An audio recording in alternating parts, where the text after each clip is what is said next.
Kabanata 2, Unang hakbang sa Maynila. Ang katahimikan ng probinsya ay biglang napalitan ng nakabibinging ingay ng Maynila.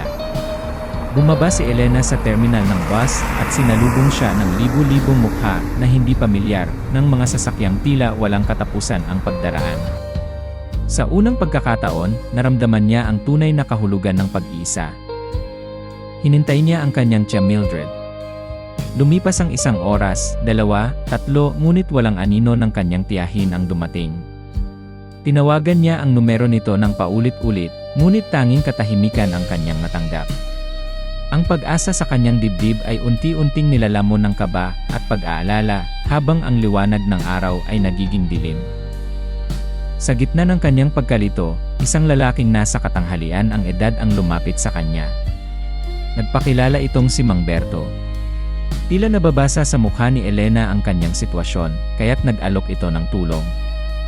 Dahil sa pagod, gutom, at nawawalang pag-asa, ipinaliwanag ni Elena ang kanyang kalagayan. Nag-alok ang lalaki na pansamantala siyang patutuluyin sa isang maliit na paupahan nito, at tutulungan siyang hanapin ang kanyang tiyahin kinaumagahan. Para kay Elena, ang alok ni Mang Berto ay tila isang sagot sa kanyang mga panalangin.